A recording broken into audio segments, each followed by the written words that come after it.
having a proper discussion about something which is very, future orientated, but looks backwards at the same time. The people of Africa, the knowledge of the people of Africa, and how that particular knowledge can actually be included in the curriculum. Not only for our curriculum, not only to reflect a particular, knowledge system which normally comes from the West.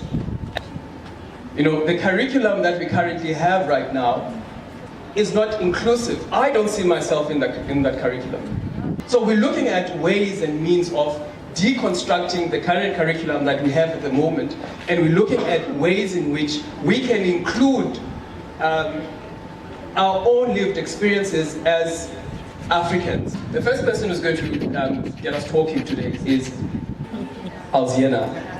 So she's going to define what, when she was doing a PG Ed assignment, 201. African Indigenous education was a lifelong process of learning whereby a person progressed through predetermined stages of life of graduation from cradle to grave, according to Cameron and Dodd.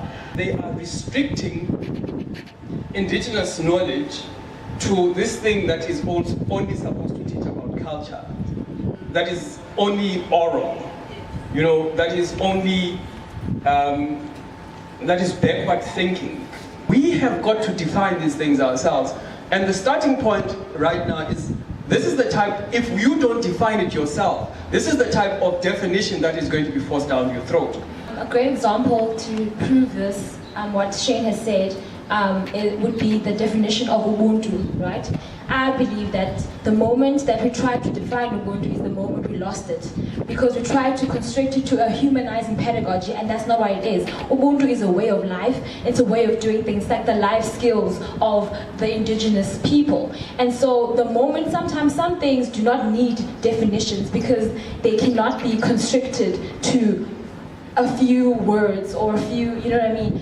Ubuntu is knowing that your neighbor is your family member. It's community work. At some point in time, there's nothing written about Indigenous education. So how do we start to define something that we don't even know? But it's there somewhere.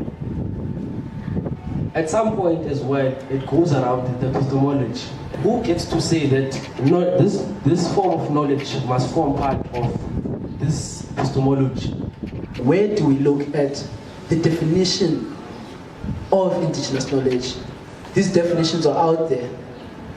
But the people, the very same people who know these definitions are looked down upon. Our great-grandfathers, great-great-grandfathers know these very definitions. The African Indigenous knowledge surrounding medicinal plants is massive, and it is unknown and almost untouched by the outside world. Only now are proper scientific studies being made on the wealth of knowledge surrounding the botany we have in our country.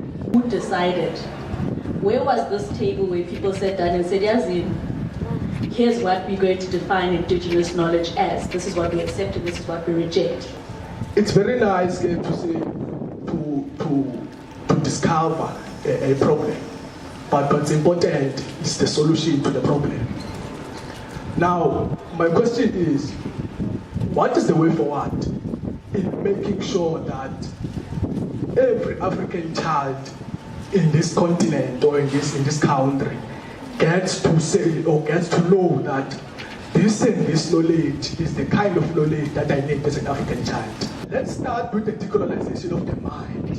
We want to incorporate Indigenous education because we want to find sustainability. Over the hundreds of years that we've been colonized, restoring their dignity is part of that, of giving those people back that voice, to own that knowledge, to give it back to them.